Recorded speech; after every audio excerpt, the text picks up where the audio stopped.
All right, welcome to the beverage panel. And wow, and that's it. Thank you very much. So we are the Beverage Geeks. We're here to talk about cannabis beverages, and if you're not a believer yet, hopefully you will leave one today. If you're not here for the beverage panel, that's okay too, but you should be. Just a quick show of hands, because we could probably sit up here and talk for hours about cannabis beverages, but we want to make sure that we leave room for questions. We know we will inspire some questions, but if you think you already have a question in your head, raise your hand. All right, 1, 2. All right, we'll take 43 minutes then. To my left is our esteemed panel. Oh, I guess I'll introduce myself. I'm Ben Larson, CEO of Vertosa. Some of you might know me through my time at Gateway. I've been working with companies, advising, investing for over the last 10 years in cannabis and out. But last year, with the help of Harold Hahn and our great team, started manufacturing active ingredients for infused products and largely beverages. So that's what we do. Aaron Silverstein to my left here is the managing director of BevZero. He takes alcoholic beverages and removes the alcohol, which I had many questions about in my former life. But turns out it creates a beautiful cannabis canvas for the infused beverage market. So Aaron, thank you for being here. Judy Yee, the co-CEO and co-founder of K-Zen Beverages. They have a beautiful S-shot that is available on Ease right now, but an entire beverage future planned. Is that right? Good? That's right. All right, Cynthia Salarizadeh. How'd I do? Pretty good? Perfect. Oh, whew. All right.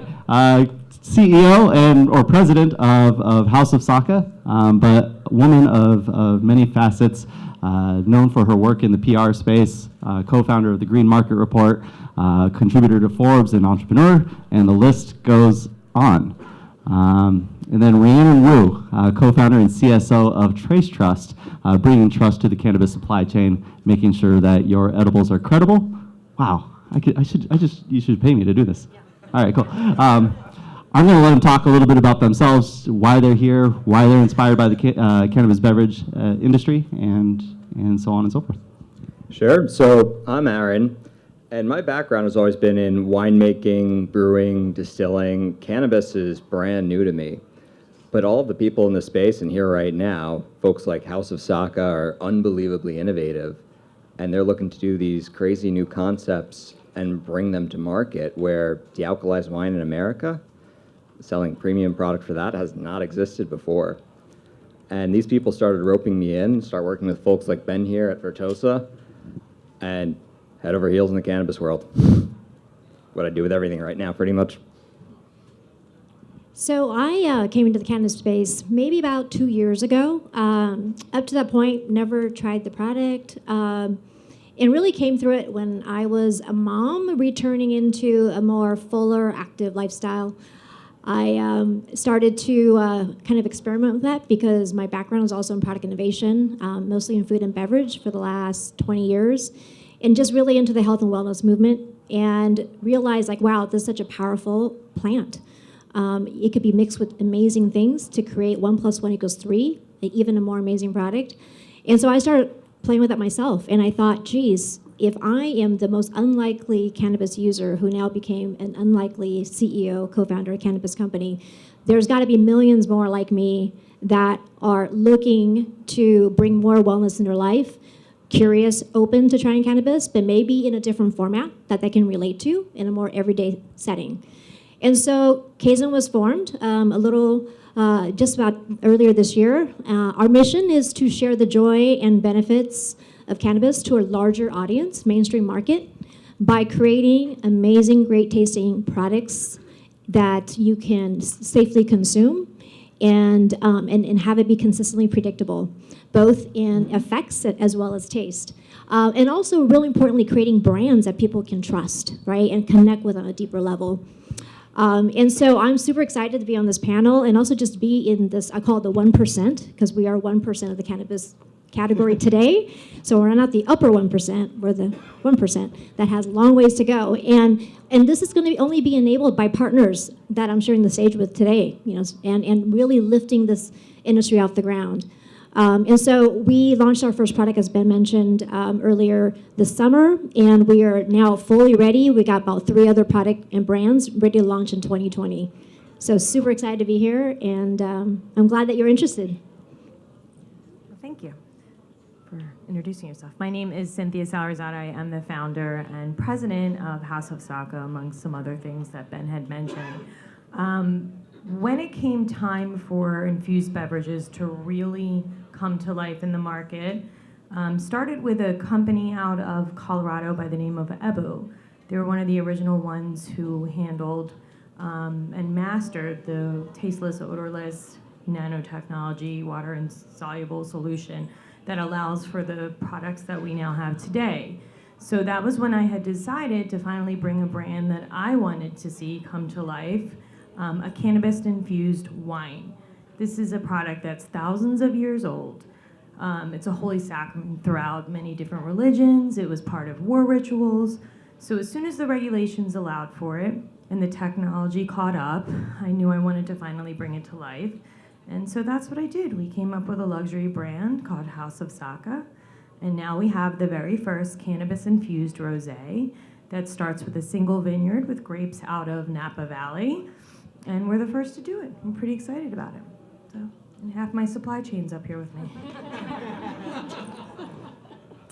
Hi, I'm Rhiannon. Unlike some of the other panelists, I am not a beverage producer, but I am a beverage consumer. So there I go. What I bring to the industry is I come from the world of food and beverage certification, and in my previous life, what I would do is I would visit food and beverage manufacturers and ensure that they were following reliable processes so that all of the things that you see on your store shelves you can consume, understanding that, hey, there's been checks and balances on those. It's not just that they had regulatory approval, because pretty much everything has regulatory approval, but have they actually been verified that they're following their own recipe, that if they're using co-manufacturing, that the co-manufacturing are using the legitimate ingredients that were approved by the brand. And about 4 years ago, I was working actually for a grower. I started a collective. I was kind of like, oh, I'm getting into the cannabis space from the ag side of it. And I said, I don't like to smoke. That's just how I'm not that kind of consumer. I really like to use edibles. And I really was trying to see what is reliable in the edible marketplace. And I'm sure everyone kind of has a story from one time when they ate more than the corner of the brownie, or they said, oh, that chocolate wasn't as strong as it should be, so I'm gonna try this other corner, and that was a double strength. And so we all kind of have this history. And what I knew from manufacturing food and going through that process is that some of those situations could be resolved through more careful manufacturing. So I just really started developing with my partner a system to help brands evaluate their manufacturing processes. Oh, was that better? Oh my gosh. Start evaluating their manufacturing processes so that they could share their story with their customers reliably. And as their brands grew and they started to co-manufacture in new spaces, that they didn't have to be worried that these partnerships that they were making were going to harm their brand because those companies weren't good stewards of their brand. So I'm really excited to support brands like K-Zen and House of Saka to just really make sure that as their brands grow, they grow safely and confidently, and their customers can rely on them. This microphone's crazy, guys. I can hear all kinds of feedback. All right. Sharon? Yeah. So the 1%, lower 1%, technology just catching up. Well, why are we sitting up here? Why is a 1% category in the market even interesting enough to be on stage? And that question has actually been posed to us pretty consistently over the last year. And so let's catch you up to speed. The technology is just catching up. I would argue that the beverages of the past, the ones that said shake well and wait an hour, aren't beverages. Those are liquid edibles. And so when you are consuming those, you're digesting the cannabinoids, you're getting this really long exposure, it's unpredictable, it's similar to eating a brownie that's way too potent. And so we are now getting into the realm of every beverage being able to deliver an experience as soon as you start drinking it. We're talking like quick onsets, lower dose, much easier, much more consistent, thanks to processes that Rhiannon sets.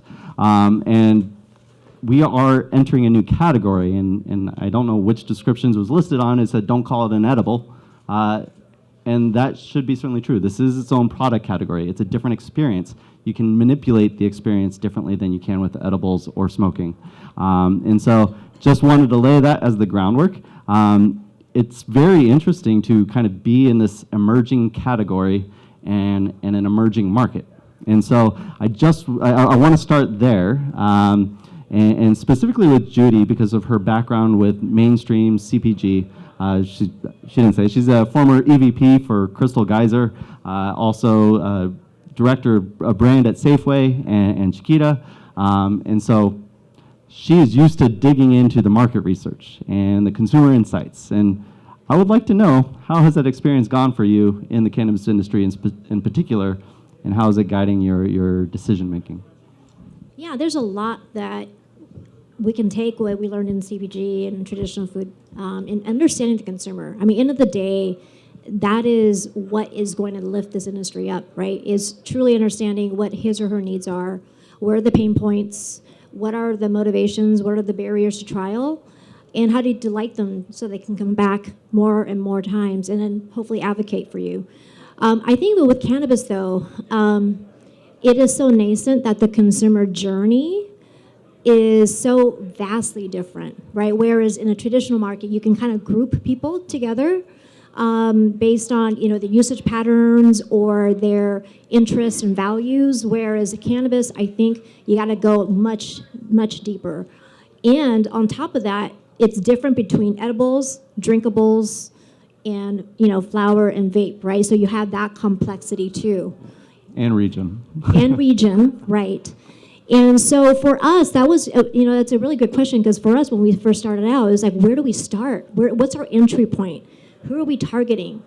Where do we start first? And so that actually was one of the reasons we launched our first wellness shots, is because we felt like we still had a lot of work to do and really digging deep, but at a broader surface, we knew that there was definite benefits that people are looking for from cannabis today. Whether that's pain management, promotion of sleep, chill and relaxation, or just having a better lift your spirits, right? And so we realized, like, hey, to start, let's get a product line that can target those needs that we already know that exist today.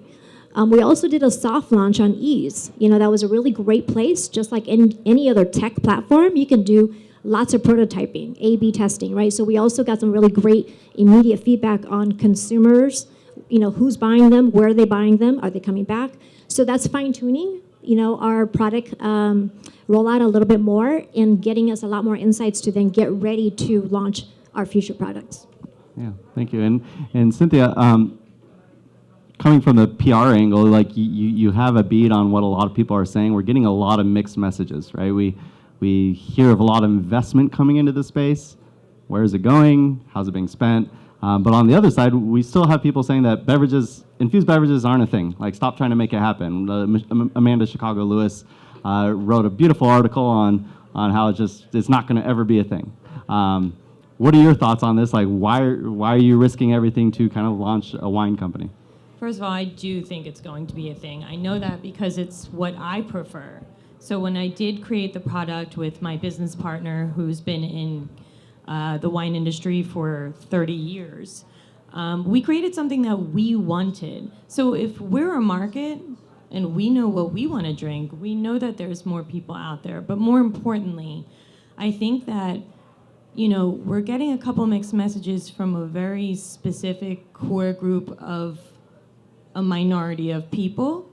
And I think that kind of negative outlook on this particular sector of the industry derives a lot from the old guard of what those drinkable edibles used to be. And you can't argue with them, right? Because those drinks really are packed with an unbelievable amount of sugar. They taste like swamp water. You get so incredibly high that you have anxiety. So then you're really just taking a shot of what amounts to like a NyQuil shot of a drink, and it's not the same experience. For those of us who are working in this new, infused beverage category, we understand the buzz that it provides, the fact that we can control the outcome of, whatever it is we're looking to get. We're not giving people 100 milligrams of cannabis. We're now microdosing. And the trend seems to be really geared toward what, in my opinion, I'm seeing is going to be the lounges and the cafes. I think now that we're seeing Lowell Cafe just launched a little bit ago, that's just the first. Let's be very clear that Nevada, Colorado, Washington, Oregon, and every other state are watching West Hollywood closely. What we're going to see is that particular trend spark, finally, the trend for the infused beverages so that people don't walk into a dispensary with that bad experience in their mind and actually give us a try. And then once they try it, they're going to find the buzz is much more relaxed, it's much more controlled, it's much more enjoyable, it's more sessionable. And I think we're going to find it's going to blow up as a category. I'm not saying that we're going to take over 20% of cannabis sales, but I definitely see us up around 10 sometime in the next year or two. Yeah, very good. And you were talking a lot about kind of like low dose and controlling and consistency. And Rhiannon, I just, from your perspective, what have you noticed different about what the beverage market is doing in comparison to other edible markets? You've kind of seen the evolution over the last few years. Right. So, I think most people start out with edibles in kind of the DIY format, and it's very, very unpredictable. And then those of us who have been lucky enough to be in a regulated market have had access to commercially available edibles. But until, I would say, the last 2 years, high dosage was what was predominant in the market. And I don't know if this would surprise you, but I'm not a high dosage consumer. So for my own personal consumption, I had been really seeking out lower dosage products over the last 5 years just for myself.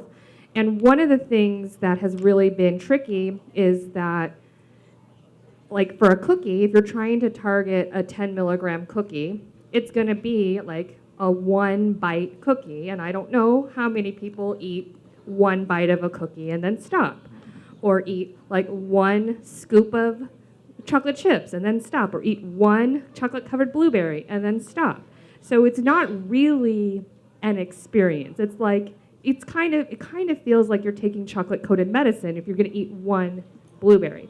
Versus the beverage category, now that we have the nano infused beverages, it's a beverage. Like even the energy shots or the wellness shots, it's still, a very comparable to taking, a traditional wellness shot. It's 3 ounces. And you felt like you consumed a product. If you're using wine, you are drinking wine with your friends, having the same social experience. So it's really transforming edibles from being like this whole, there's so much math involved. Am I gonna drive? What do I have to do tomorrow? What time am I trying to go to sleep? How many blueberries is there? Like, it's so much easier just to be like, I want to have a good evening. I'm gonna take my beverage. And, maybe if we're just trying to catch a movie, you split it with a friend, or, you're really going to have a time on the town, you each have your own. But it's really transforming that edibles experience into the social experience the way smoking and vaping has been. Yeah, it's really interesting to kind of like think about actually mirroring that social experience with a product like this. I mean, Aaron, you doing the dealcoholization, working with new companies, but I'm assuming that you're also working with big brands that have seen their alcohol sales softening, looking to remove the alcohol, and just like maybe we get into the cannabis industry. How has that conversation changed over the last even year for you? And then what are these big brands looking to do as they're entering the space? So the big brands are looking to do a lot of different things. one of the really interesting things, let's say in Europe, we're seeing a massive growth in non-alcoholic beverages. People are consuming them even at lunch. You're having a beer instead of a soda that's non-alcoholic. You're having 3 extra drinks because you're having non-alcoholic drinks at night. And I think a lot of that actually ties into exactly what Rhiannon was saying about experience, where beverage is associated with experience, especially things like wine and beer, a bit more than soda, but they're attached to occasions, feelings, who you consume it with, how you do it.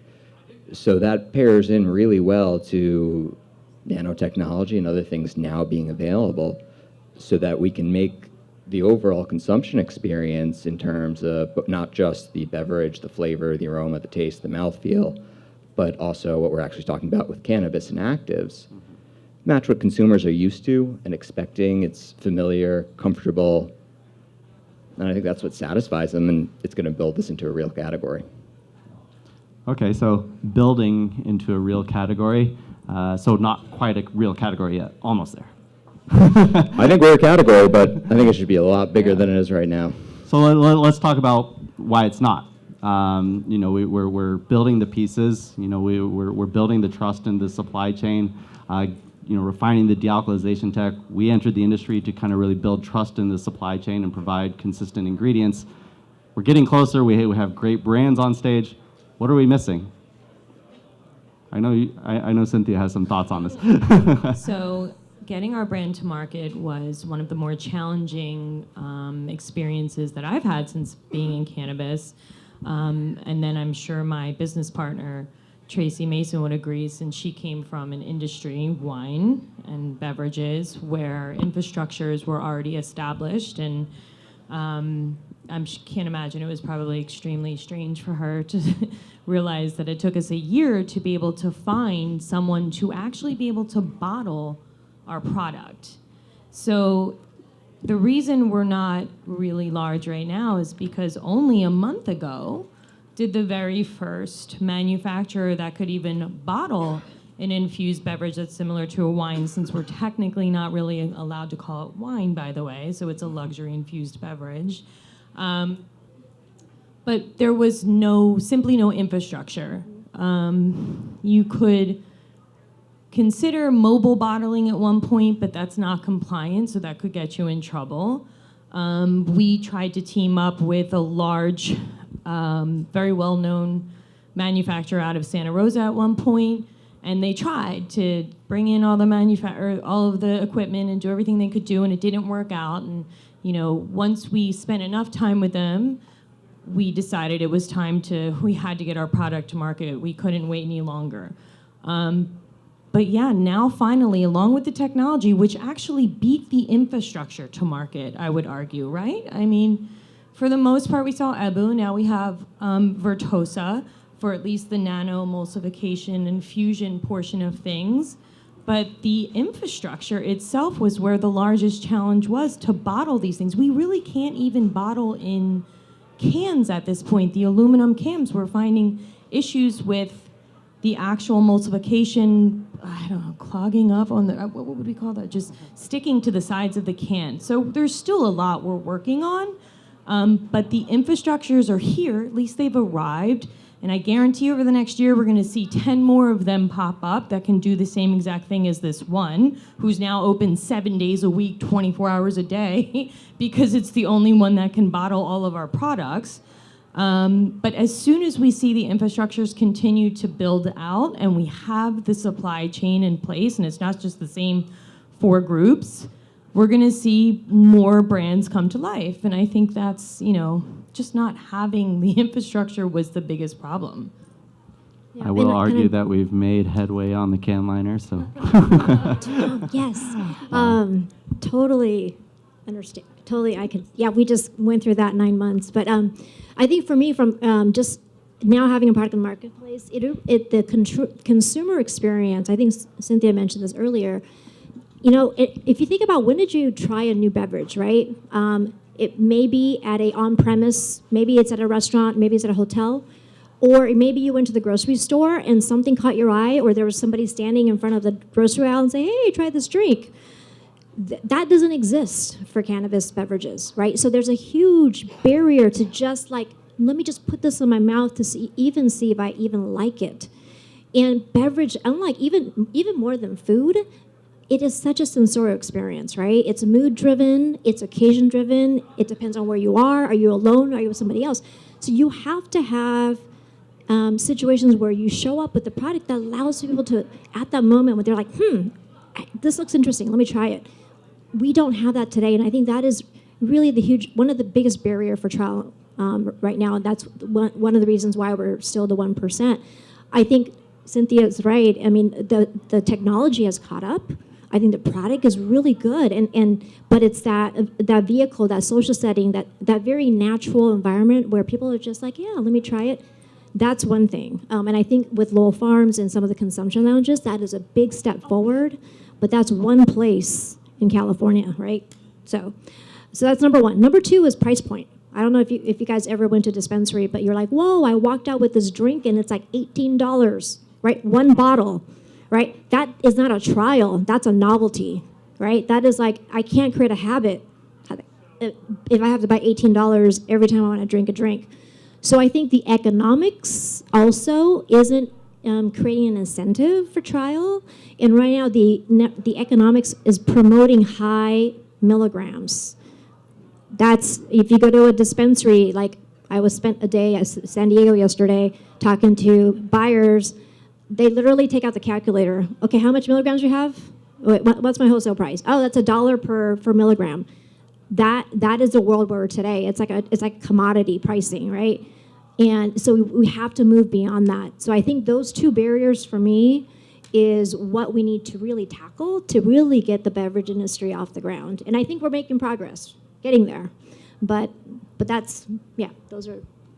I totally agree with what Judy just said, and I think one of the things that we should look to as an industry is how craft beer and craft coffee, craft beer, especially like with the beer garden scenario, so as the consumption lounges kind of kick off, if we started having industry events and having tastings and tasting room type situations, that would kind of take out that price shock, because I don't know how many people are in the craft beer market, but it's very, very common to buy, 125 milliliter bottle and it'll be like $14. So like it's like a little tiny guy like this, but angels and gnomes made it, and now it's $14. And the craft beer market, they see the value in it, but they also have all of the other marketplace infrastructure. So they have magazines, and they have, Reddits, and they have a community that's like valuing that, and we're very much at the beginning of that with our sector. But as we know that, hey, people tell their friends, I was just on the East Coast, and my husband stopped at a brewery. He texted his friend back home, oh, I'm at such and such brewery. Do you want me to pick you up anything? Now, we can't cross state lines yet, but one day we will have that. Hey, I'm at House of Saka's tasting room. Do you want me to pick up something for you? Because we're going to have to start telling that story, building that social experience. That's not just about the moment when you consume it, but about the status you get of having tried that one and having tried that one. And, the labels and all the bottle caps and all those things that really build that whole story about you're a special kind of person because you get to have these products. I think that's really well put. The one other thing I'd like to add on is part of what's really slowed down beverages is they're a little more difficult to make than most other things. The majority of the California cannabis industry has been vertically integrated kind of for a while. That's how people would survive. That's an easy way to make your pre-rolls, your vape pens. That's not that difficult. But when you're trying to make good tasting beverages that have a good consumer experience, it takes an entire village. You need so many different pieces of expertise on, one, the original cannabis, the sourcing it, getting that into a distillate after it's extracted, then how do you emulsify it, putting it into beverages. What beverage? How does the beverage even taste good? Is it shelf stable? How do you bottle it and preserve it and then get it through the market? It's a whole new chain of expertise that just hasn't existed. And what we're starting to see now is so many different people kind of cooperating together and collaborating, kind of like the craft beer industry has in a lot of ways, to work together and really build something.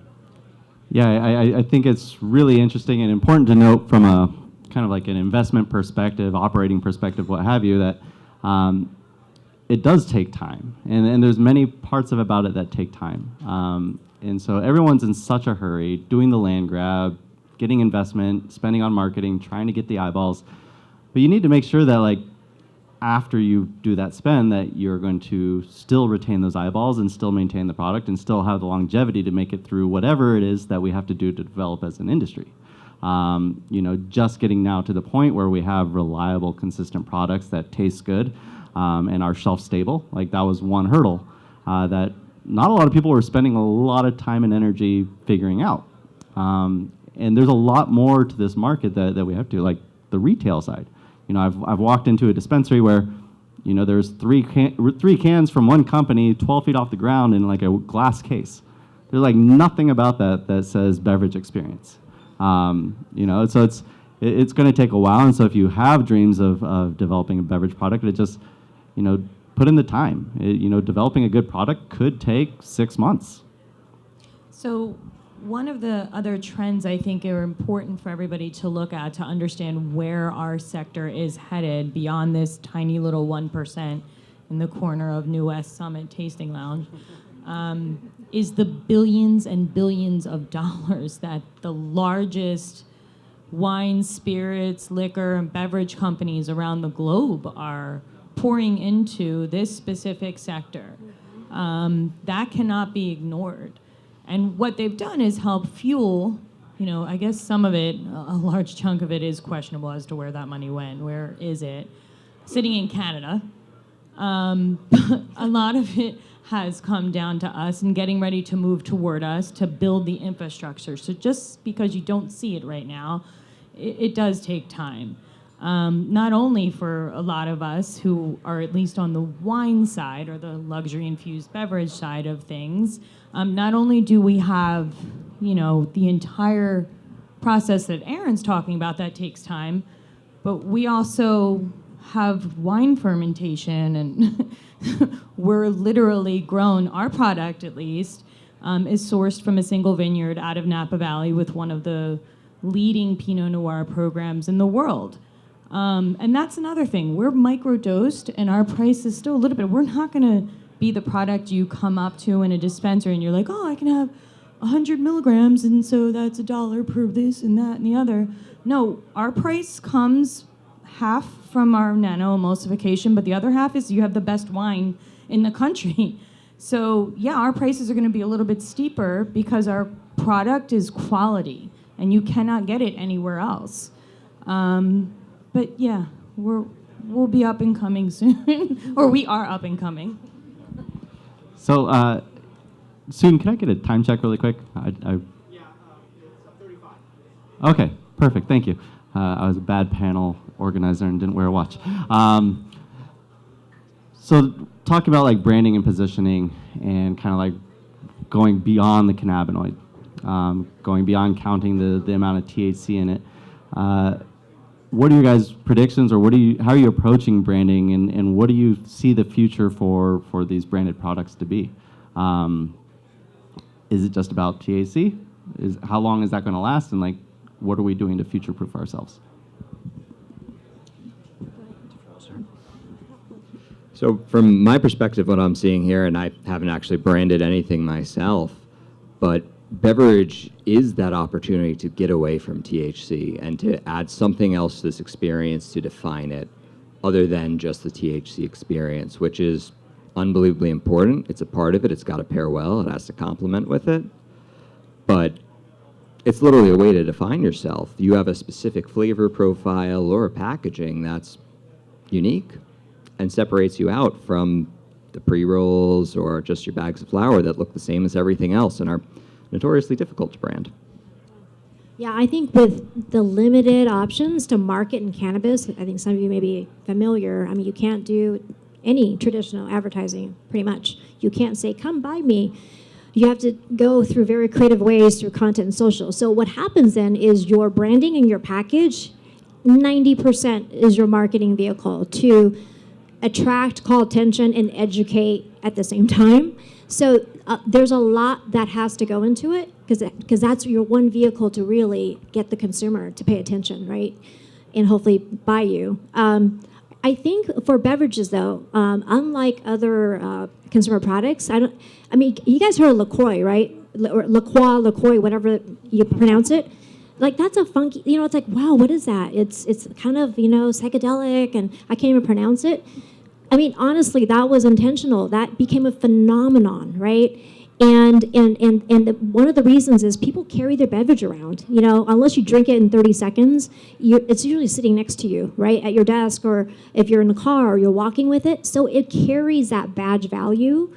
So that's why it's super important if you guys are getting into beverages, like invest the time, invest the expertise, the resources to really do your homework, understand who you're targeting, and understand like what is your brand DNA about and what is your positioning that's going to be different than what's already in the marketplace, and just dial it up.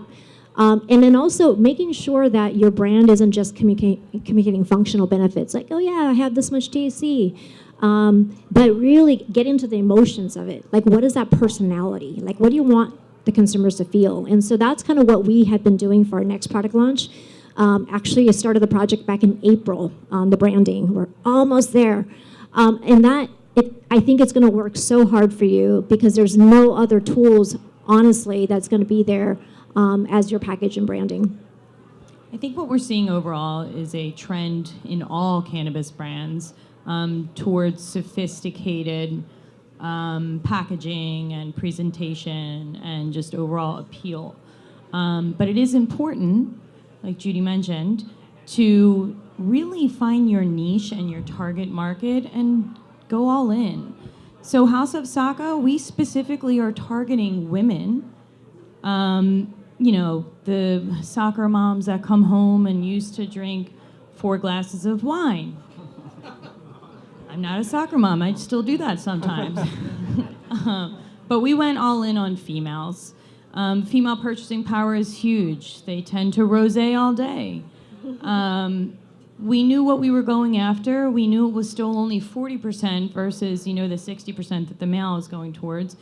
But we knew exactly what we were going after. We hired all women. Our board is jam-packed with the most powerful women in both cannabis and wine. We brought all of our heads together, and that's what we targeted. We went with a luxury design, a luxury feel, because in addition to our wine brands, luxury infused beverages, we'll be launching beauty soon. But whatever the case may be, go after your niche market, find it, put the time in for your logo, your color palette, all of it makes sense, because Judy was right. You don't have the same opportunities for advertising like every other industry in the world. So it's your branding, your packaging, and then I would also advise heavy, strong PR.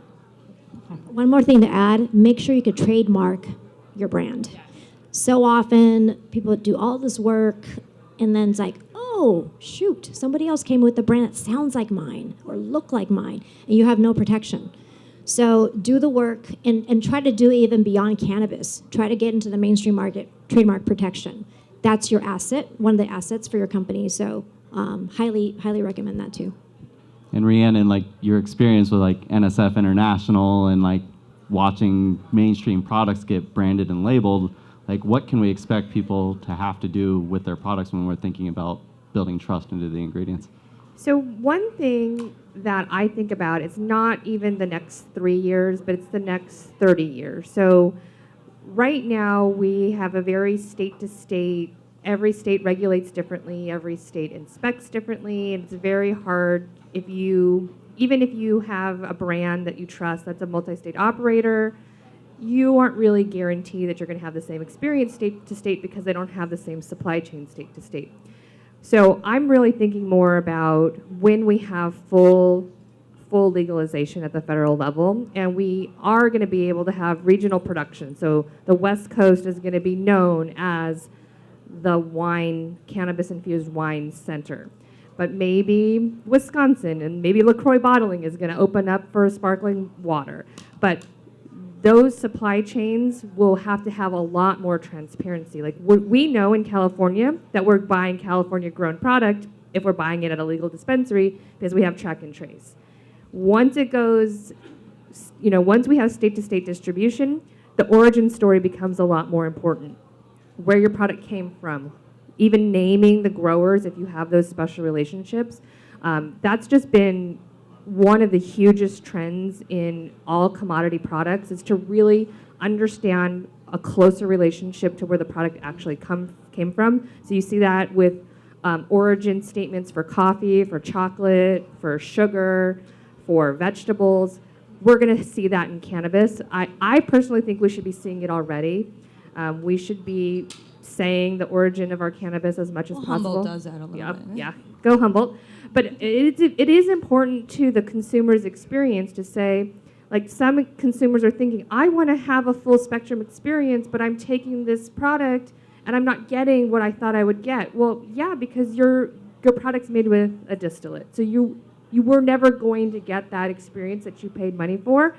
So if it's not communicated to them on the label or in the educational materials or by the bud tender, then the consumer is just really in the dark.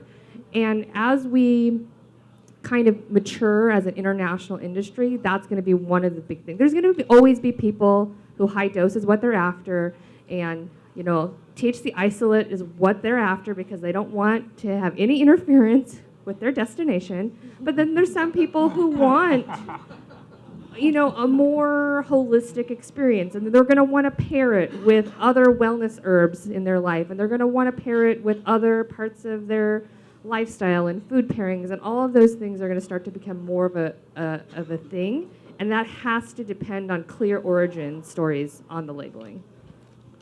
Awesome. Yeah. I think it's super important to just consider all of that, especially if you're getting into the beverage industry. One of the first questions we often ask our clients, like, what do you want to deliver to your customer? It's not just about putting THC or CBD into a beverage anymore. We're way beyond that already.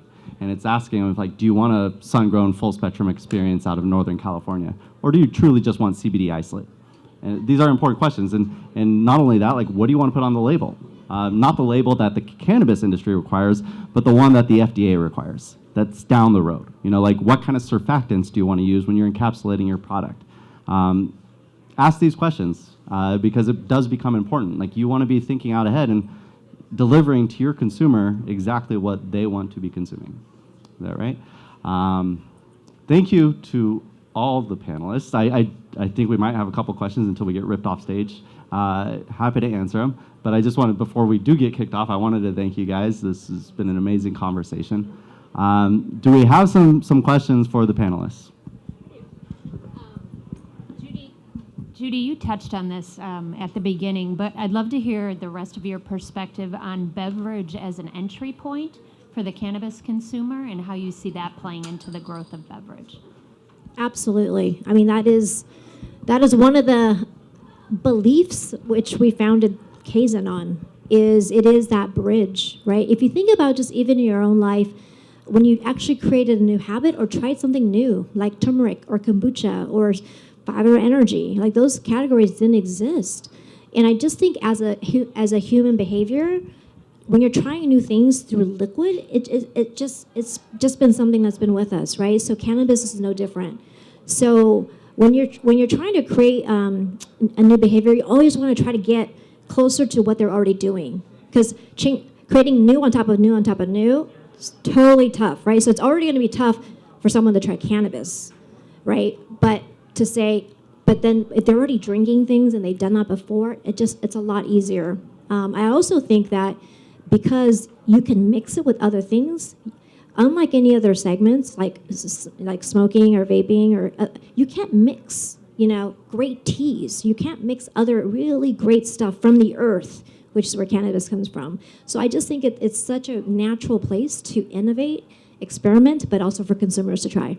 So in that one article in The Verge where our sector took a beating, one of the things that they critiqued was that we were taking existing experiences such as beer and wine and sparkling water and whatever the case may be, and trying to move it into a cannabis-infused experience. And just like you said, see, I happen to think that's what's going to spark all of the people who are less likely to go and vape or smoke a big fat blunt or do any of these things that they're just naturally never going to do. But what they will do is sit down with a glass of wine or pop open a beer, because that is familiar to them. So it is going to cross that bridge and link the new consumer to the new cannabis industry much more fluidly than I think we've experienced in the past. So that's a huge area for drinks to kind of dominate, is to introduce the new consumer to what the experience can be. I would also say that, like, from a bud tender education point of view, one of the things that we always have people say is, like, you start slow, right? It's very hard to start slow with one blueberry at a time. You've already gone the whole way, right? But if you have a 10 milligram beverage and you're not sure what's the right dose for you, you can start with half of it. You can start with a third of it and see how you feel. And are you feeling the right way you want to feel? Then you can go a little bit more. Which is one of the benefits of smoking and vaping, is you just take a little puff and see how you feel. And if that feels good, stop. And if you want to feel a little bit better, take another puff. It's really hard to do that with traditional edibles, but it's really easy to do that with the beverage. Plus with the beverage, let's just reiterate that the technology, such as Vertosa, has mastered the onset time, and the bioavailability of it can be predictable. We cannot stress that enough, that it's much more comfortable to take a drink and know within 10 to 15 minutes, almost like alcohol, you're going to feel that buzz, versus an hour later and then you're scared and at the hospital or whatever the hell you're doing because you've had a really bizarre experience. Like that one New York Times article a couple of years ago. Yeah, that was fun. All right, well, I think we're definitely over now. And I just want to wrap up. I mean, I don't know. We can infuse just about anything, but we really believe in beverage. It's one of my favorite books is the History of the World in 6 Classes. It talks about how the human culture has really developed around beverage, whether it's tea, coffee, wine, beer, spirits, soda. Everything about who we are has surrounded around the social experience of beverage. And I do truly believe that cannabis can be the 7th class. So thank you very much. Do visit the Infusion Lounge. We have infused products, infused wine being served. Experience it, enjoy it, and thank you for attending. Thank you.